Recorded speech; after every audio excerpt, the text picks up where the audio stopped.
Assalamualaikum warahmatullahi wabarakatuh. Alhamdulillahirrabbilalamin. Wassalatu wassalamu ala ashrafil anbiya'i wal mursalin Sayyidina wa maulana Muhammadin wa ala alihi wa sahbihi ajma'in. Amma ba'du. Halo teman-teman, apa kabar? Semoga kita selalu dalam keadaan sehat dimanapun kita berada. Amin ya rabbal alamin. Perkenalkan, nama saya Gina Rahmatika dengan NIM 230104030040 akan menjelaskan tugas middle test tentang mind mapping ilmu komunikasi yang diampu oleh Ibu Rizkiatul Hasanah SSOS MSOS sebagai dosen ilmu komunikasi.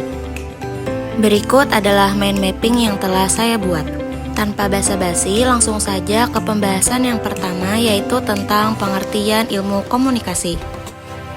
Secara etimologis, kata komunikasi berasal dari bahasa Latin communicare yang artinya menyampaikan.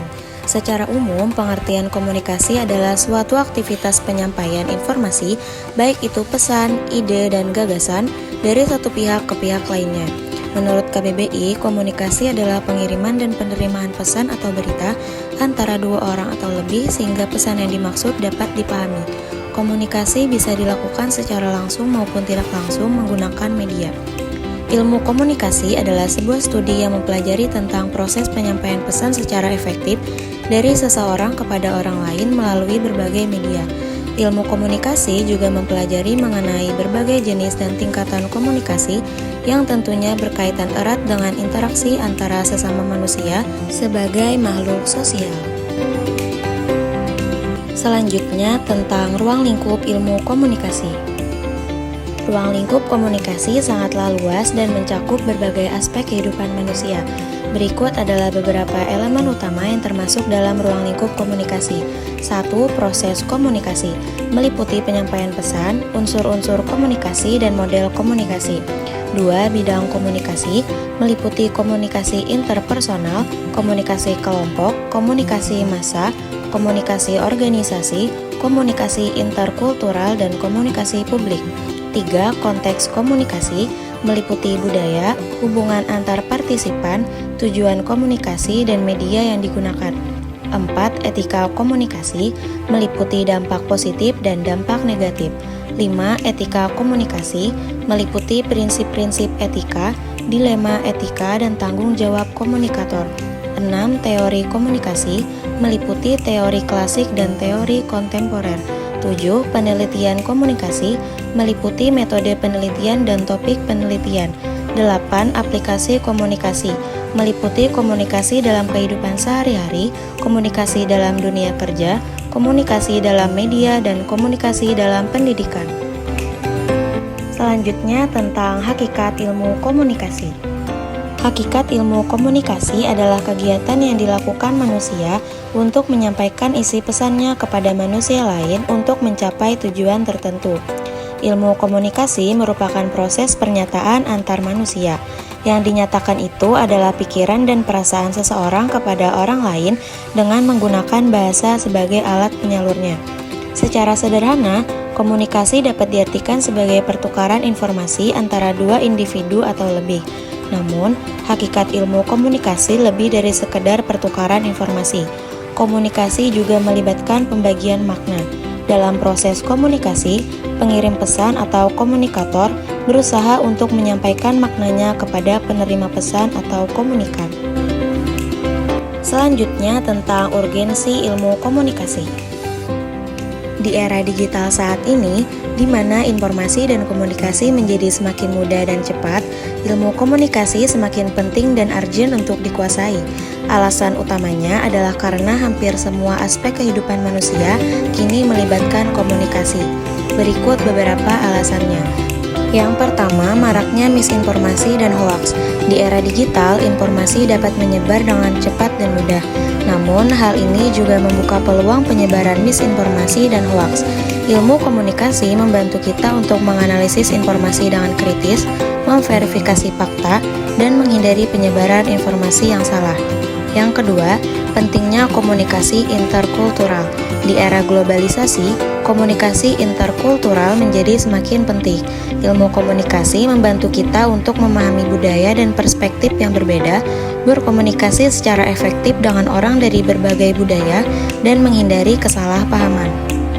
Yang ketiga, tantangan dan kompleksitas komunikasi di era digital.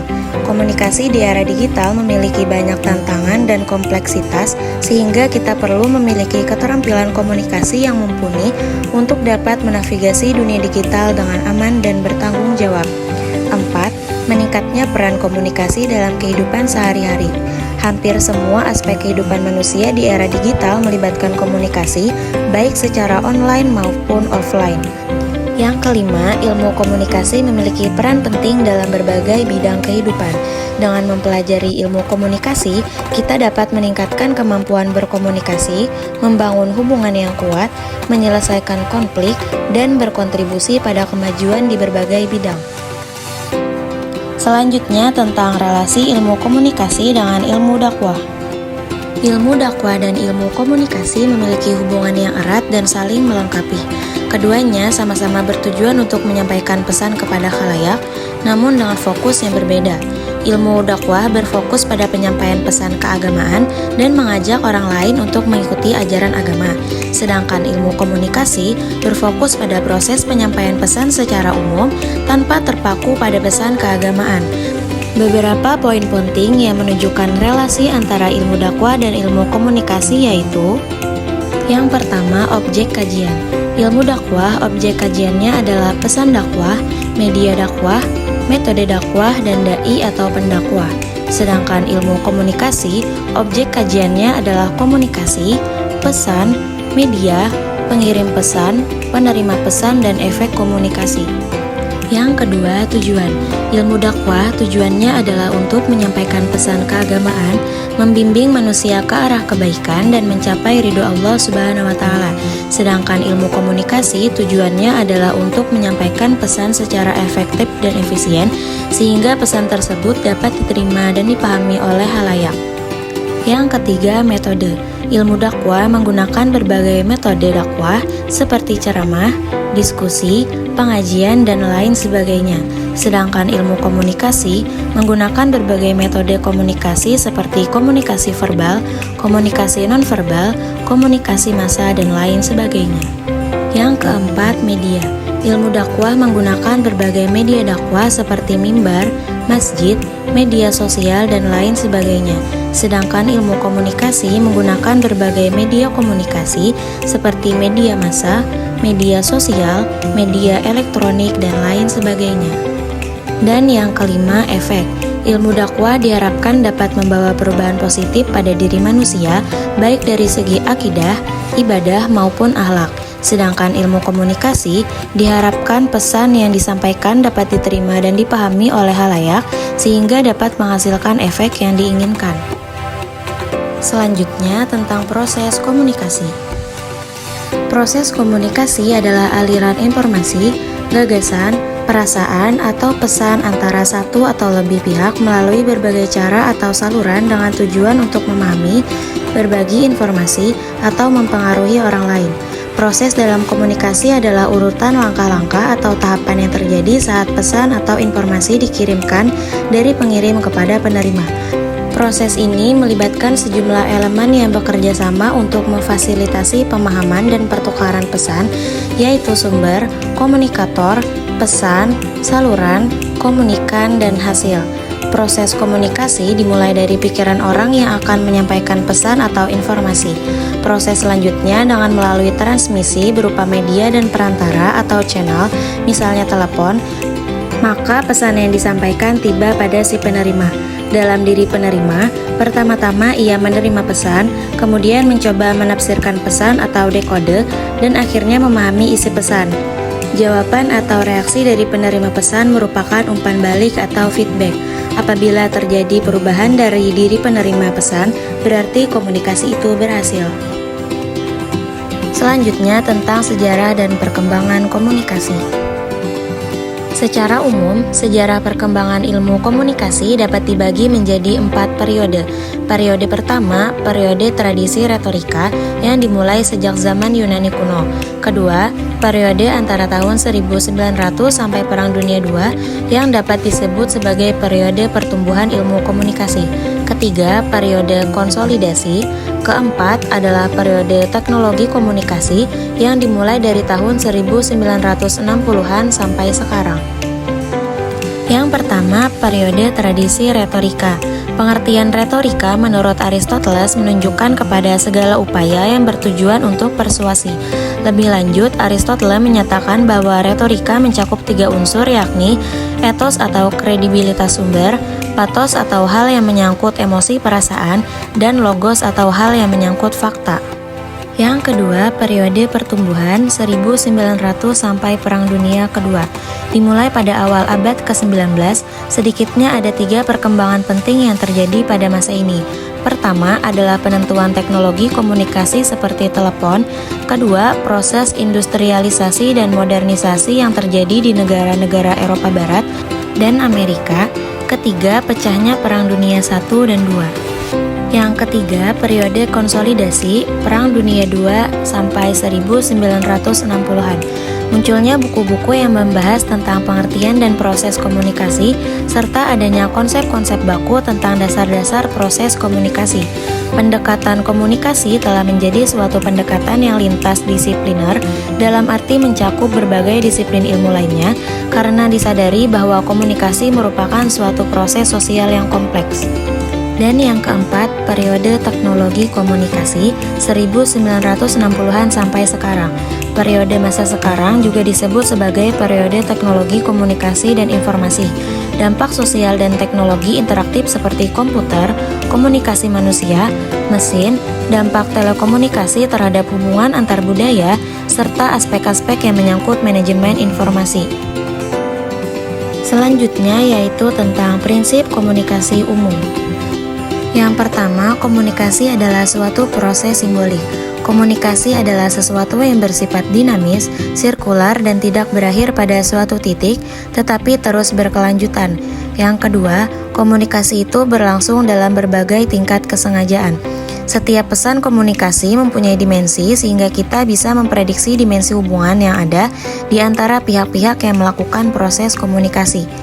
Yang ketiga, komunikasi terjadi dalam konteks ruang dan waktu, disesuaikan dengan tempat di mana proses komunikasi itu berlangsung, kepada siapa pesan itu dikirimkan, dan kapan komunikasi itu berlangsung. 4. Semakin mirip latar belakang sosial budaya, semakin efektiflah komunikasi.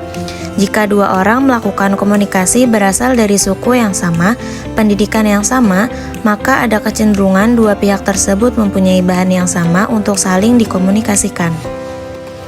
Yang kelima, komunikasi itu bersifat sistemik. Dalam diri setiap orang mengandung sisi internal yang dipengaruhi oleh latar belakang budaya, nilai, adat, pengalaman, dan pendidikan. Yang keenam, setiap perilaku mempunyai potensi komunikasi.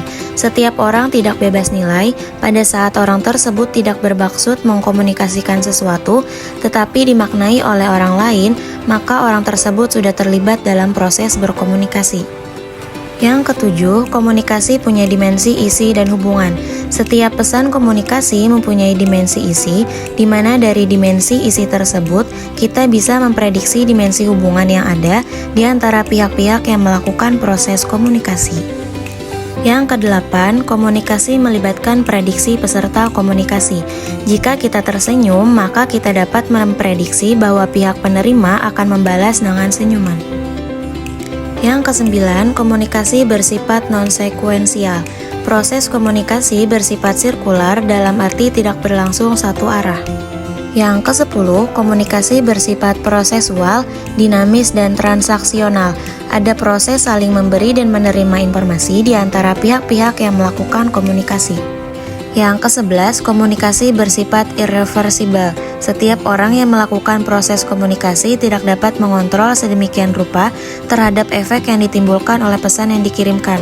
Dan yang ke-12, komunikasi bukan panacea untuk menyelesaikan berbagai masalah. Dalam arti bahwa komunikasi bukan satu-satunya obat mujarab yang dapat digunakan untuk menyelesaikan masalah.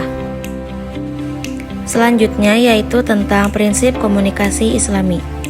Yang pertama, pilih kata-kata dengan baik atau qaulan ma'rufan. Gunakan bahasa yang sopan, santun, dan mudah dimengerti.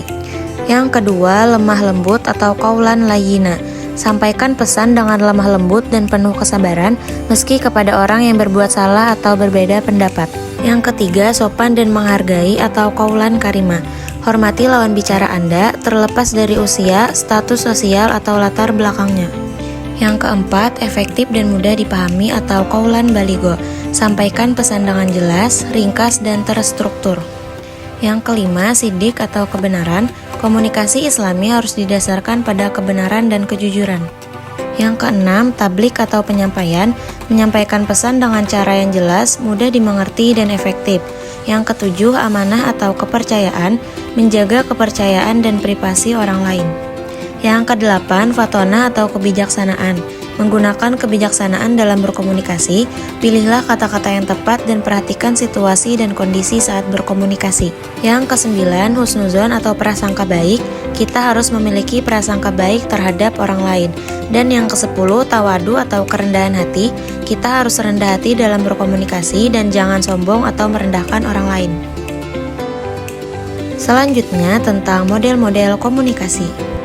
Model-model komunikasi yang paling menonjol ada 3, yaitu A. Model komunikasi linier atau satu arah, komunikasi sebagai aksi. Model komunikasi yang sangat sederhana dan menggambarkan komunikasi berlangsung secara satu arah. Arus pesan digambarkan bersifat langsung dari pengirim pesan ke penerima pesan. Dalam model komunikasi linier tidak terdapat konsep umpan balik dan penerima pesan bersifat pasif dalam menerima pesan.